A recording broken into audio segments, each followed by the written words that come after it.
Сәлем достар, Deutsch mit Айжан арнасына қош келдіңіздер.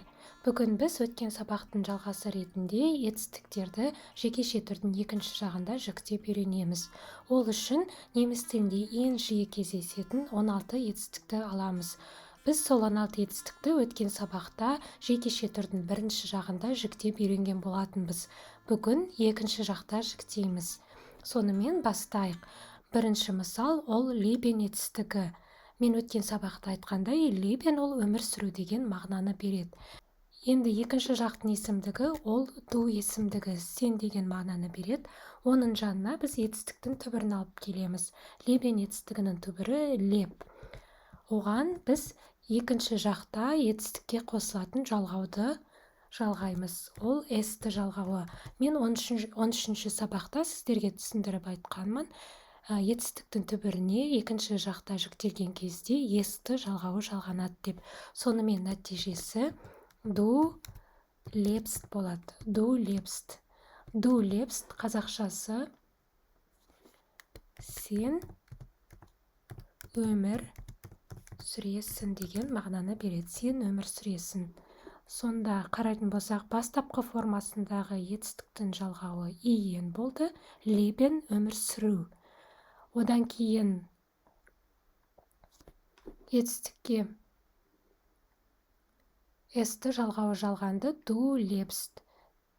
Қазақшасындағы баламасы сін жалғауы. Етістіктің жіктелу дегеніміз етістіктің жақтарға байланысты өзгеріске ұшырауы. Сонда мысалы лебен етістігін бастапқы формасы, оған есті жалғауы жалғанып, ол етістік лебеннан лепстқа өзгерді. Біз соны етістіктің жіктелу деп айтамыз.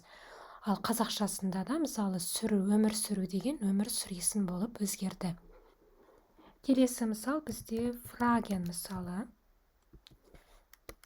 Ду фраг, оған біз есті жалғаймыз, нәтижесінде ду фрагст болады. Ду фрагст. Мен алдыңғы сабақта айтқанмын, фраген сөзі ол сұрау деген мағынаны береді. Сұрау, сұрақ қою деген. Сонда қазақшасы екінші жақта сен сұрайсың, я? Сен сұрайсың. Ду фрагст, сен сұрайсың. Енді жалғауларын бояп қояйық. Ду фрагст. Есті жалғауы жалғанып тұр. Қазақшасындағы баламасы сын жалғауы. Ду фраген сұрақ қою сұрау. Ду фрагс сен сұрайсың. Келесі мысал гейен етістігі. Гейен етістігі бару деген мағынаны береді. Ду гей, оған есті жалғауы жалған кезде ду гейст болады. Ду гейст. Ду гейст қазақшасы өздеріңізде байқап отырған боларсыздар. Сен барасың болады. Сен барасың. Келесі етістік шрайбен етістігі. Ол шрайбен етістігі жазу деген мағынаны береді. Ду шрайб түбірі, оған есті жалған кезде ду шрайбст болады. Ду шрайбст. Қазақшасы сен жазасың. Сен жазасың. Келесі мысал заген. Заген ол айту деген мағынаны береді. Екінші жақта ду заг түбірі, оған есті жалғауы жалғанып, ду загст болады. Ду загст қазақшасында сен айтасың деген мағынаны береді. Сен айтасың. Сонымен заген бастапқы формасы, онда иен жалғауы жалғанған. Ал екінші жақта жіктелген кезде ол заг түбіріне есті жалғауы жалғанады. Қазақшасындағы баламасы сын жалғауы.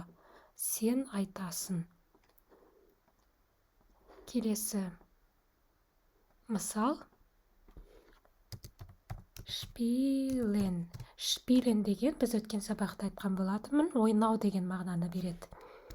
Яғни волейбол ойнау, гитарада ойнау, пианинода ойнау деген кезде біз осы шпилен етістігін қолданамыз. Du шпил түбірі оған s-ті жалғау жалғанып du шпилст болады. Қазақшасы сен ойнайсың, сен ойнайсың. Келесі мысал бізде швиммен. Швиммен ол суда жүзу, жүзу деген мағынаны береді. Сонда du швим түбірі оған s-ті жалғанып du швимст болады. Du швимст. Қазақшасы сен жүзесің, сен жүзесің. Келесі мысал зинген етістігі, зинген. Ол ән айту деген мағынаны береді. Түбірі зинг. Оған s-ті жалғауын жалғаймыз. Du zingst. Сонымен қазақшасында сен әндетесің. Осы кезде, мысалы, біз қазақшасымен қарап, сол кезде бізге түсініктірек болады, біз немісше не үйреніп жатқанымыз. Мысалы, сен ойнайсың, біз ол жерде du шпилст, немісше осы сөздің немісшесін үйрендік. Du шпилст, du швимст, du зингст. Енді келесі мысал. Келесі етістік beginnen. Beginnen ол мен өткен сабақта айтқанмын, бастау деген мағынаны береді.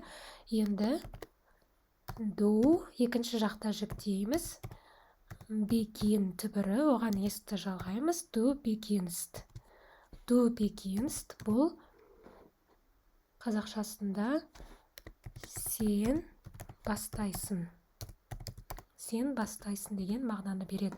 Beginnen ол етістіктің инфинитив формасы, бастапқы формасы. Ол бастау деген мағынаны береді.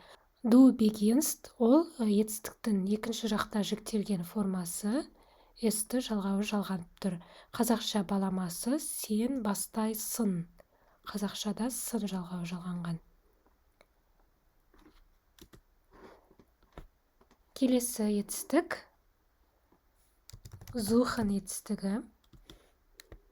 Suchen ол іздеу деген мағынаны береді. Du such оған s-ті жалғау жалғанып, екінші жақта жүктелді. Қазақшасы сен іздейсің, сен іздейсің. Du suchst, сен іздейсің. Келесі етістік kommen. Kommen деген келу деген мағынаны береді.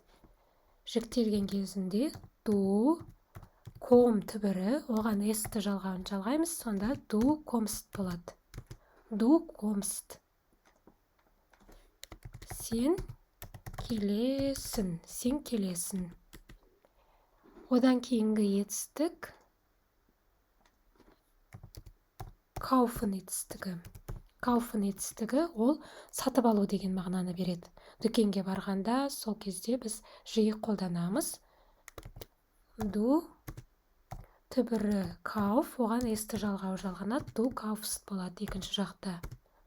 Du kaufst сен сатып аласың деген мағына. Сен сатып аласың. Келесі етістік trinken етістігі, ол ішу деген мағынаны береді. Мысалы, шай ішу, кофе ішу кезінде біз осы етістікті қолданамыз. Екінші жақта du түбірі trink, оған s-ті жалғанады. Du trinkst. Du trinkst қазақшасы сен ішесің. Мысалы, du trinkst кофе. Сен кофе ішесің. Du trinkst tea. Сен шай ішесің деп сөйлем құраған кезде біз осы етістіктің жүктелген формасын қолданамыз. Келесі етістік hören. Ол тыңдау деген мағынаны береді. Du hörst болады. Du hörst. Сен тыңдайсың. Мысалы, du hörst Musik. Сен музыка тыңдайсың. Du hörst Jazz. Сен джаз тыңдайсың. Сондай кезде біз осы етістікті қолданамыз. Келесі етістік kochen етістігі, ол тамақ істеу дегенді білдіреді. Тамақ пісіру дегенді білдіреді. Du koch түбірі, оған есті жалғауын жалғаймыз. Du kochst болады. Қазақшасы сен тамақ пісіресің. Сен тамақ пісіресің. Мысалы, du kochst pasta. Сен паста пісіресің. Du kochst плов. Сен плов пісіресің деп айтуға болады. Және соңғы мысал learning. Learning етістігі, ол үйрену деген мағынаны береді. Сонда du learn түбірі есті жалғау жалғанып, du learnst болады. Қазақшасы